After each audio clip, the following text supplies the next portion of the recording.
datang semua. Biasalah musim-musim PKP ni kan, nak turun mancing pun tak boleh.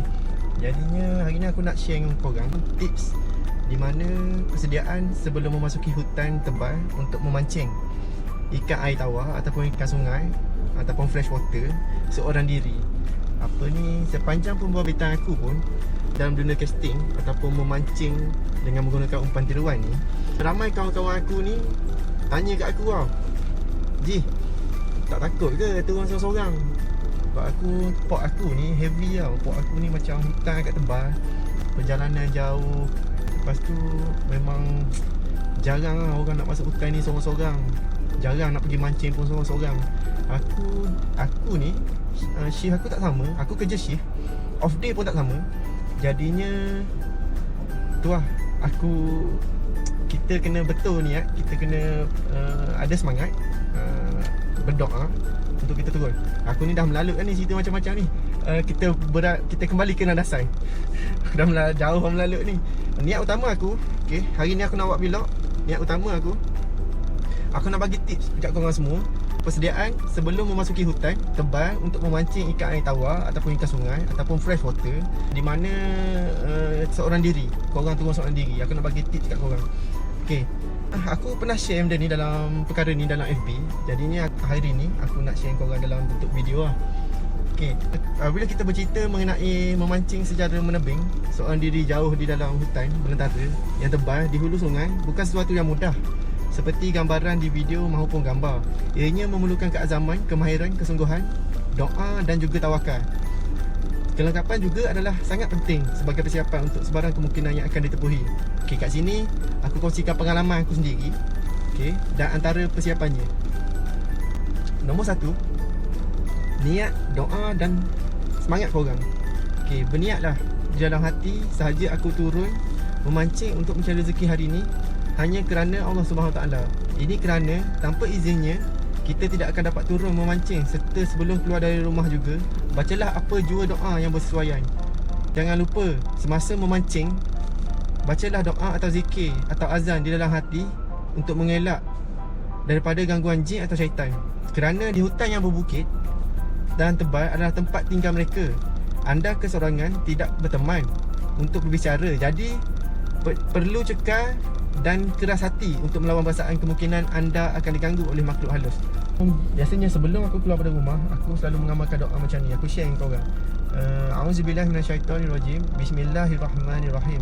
Allahumma inna nas'aluka min khairi azam wa khairi ma fi wa na'udzubika min syarri azam wa syarri ma fi innaka ala kulli syai'in qadir. Ya Allah, kami mohon padamu kebaikan pekerjaan ini dan segala kebaikan yang ada di dalamnya, dan kami berlindung daripadamu keburukan pekerjaan ini dan segala keburukan yang ada di dalamnya. Sesungguhnya di atas segala sesuatu itu Engkaulah yang maha berkuasa menentukannya. Amin. Aku selalu baca doa tu, and then aku biasa juga selawat, and then aku biasa juga azan. Okay, lepas tu niat. Okay, niat tu macam aku cakap tadi lah. Kita niat saja aku turun memancing dan memasuki hutan tebal untuk memancing kerana Allah Ta'ala. Bukan apa, sebab tanpa izin daripada Allah SWT kita tak akan boleh turun. Macam-macam dugaan. Aku share dengan korang satu cerita. Aku pernah nak turun memancing ni, macam-macam dugaan aku pernah kena. Bearing tayar belakang motor pecah. Lepas tu tunggu kawan aku datang, tempat jauh. Aku tu tunggu member aku berjam-jam, tak ada masalah sebab member aku pun datang daripada jauh. Tapi itulah, kalau bukan dengan izin Allah, kita tak akan dapat turun memancing. Yang itu yang betul. Yang kedua adalah kenderaan. Okay, aku biasa menaiki motosikal pergi memancing tau. Servis kenderaan anda dari aspek minyak enjin, rantai, sproket, tayar serta minyak petrol yang mencukupi. Bawa sekali alatan spana, tiup dan portable pump angin. Sebab apa? Sebab korang turun seorang tau. Korang kena survive seorang-seorang. So barang-barang ni amat penting aku cakap kat korang ni. Pastikan lampu kenderaan anda berfungsi dengan baik kerana ianya juga amat penting untuk pencahayaan. Andai berlaku sebarang musibah menyebabkan anda terkandas di dalam hutan apabila malam menjemur. Yang ni betul. Kalau macam korang terkandas dekat dalam hutan seorang-seorang diri ataupun sebarang kejadian yang tak diingini berlaku, pokoknya pencahayaan tu penting. Sebab tu motor korang pencahayaan kena ada. Okay guys, sebut pasal kenderaan. Okay, ni antara kenderaan yang aku guna lah. Aku guna motor Kawasaki KLX 150S. Yang ni lah, motor ni agak praktikal untuk perjalanan jauh dan memasuki hutan ataupun bukit, jalan berbukit ataupun jalan hutan lah kan, jalan berbatu ke, sangat-sangat praktikal. Jadi atas kemampuan dan atas kehendak masing-masing, bagi aku kalau motor standard pun dah cukup memadai lah. Yang penting persediaan tu, servis motor macam yang aku cakap tadi lah kan. Okay, kita pergi ke next. Yang ketiga, mestilah alatan memancing.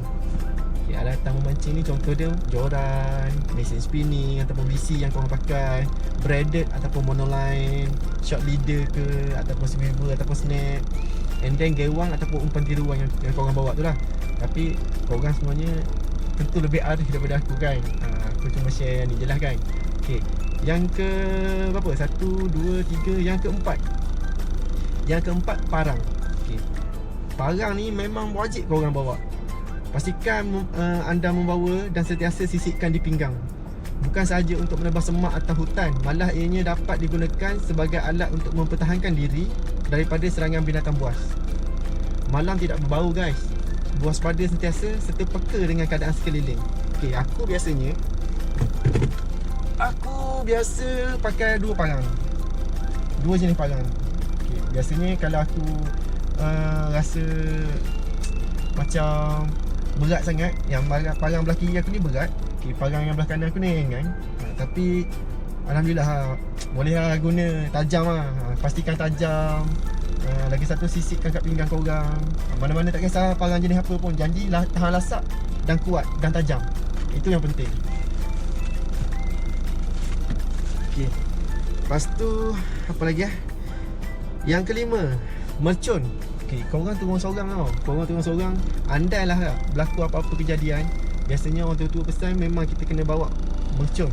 Aku lebih prefer lah korang bawa mercun bola. Okay, bawa sekali dengan kuantiti yang mencukupi, bukan sekadar suka-suka tau. Ianya dapat membuka jalan, serta apabila anda merasa tidak sedap hati, bakarlah dengan niat untuk menghalau binatang buas.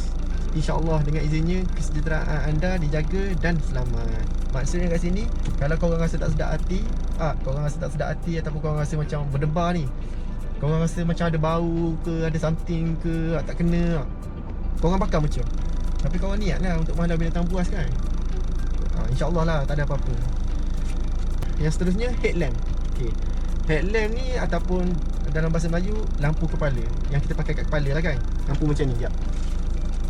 Ada aku rasa aku ada ambil sekejap. Ni. Okay, lampu ni lah, pakai kat kepala lah. Okay, pakai kat kepala. Okay, lampu ni kan perlu sentiasa bawa tau. Bukan benda, korang kena bawa lampu ni. Sebagai contoh, apabila korang semua nak terkandas di dalam hutan, apabila sehingga hari gelap, sekurangnya korang ada lampu untuk pencahayaan. Bukan korang nak berjalan, nak meranduk kat sungai tu, korang boleh suluh tau. Korang boleh ada pencahayaan untuk korang nampak apa yang berlaku kat depan korang.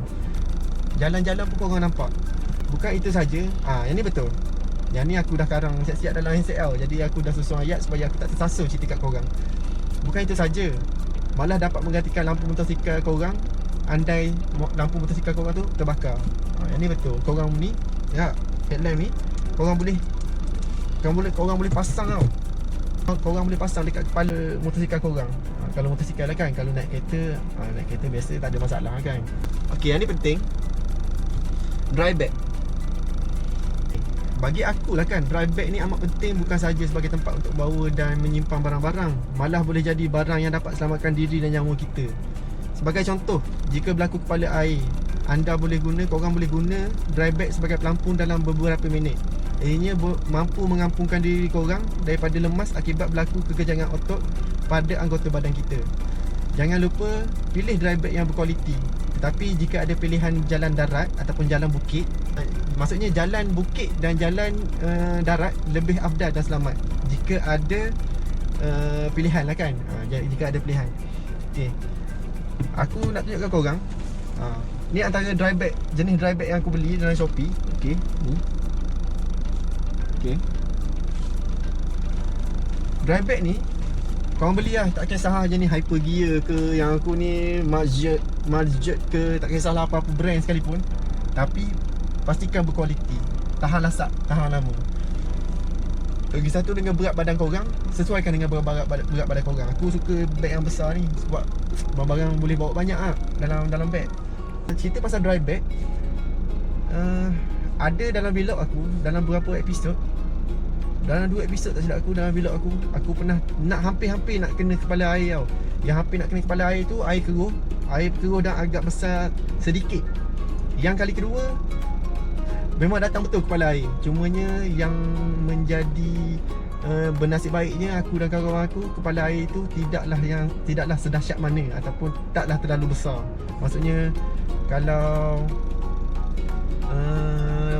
lebih lama lagi mungkin keadaan lebih teruk kot.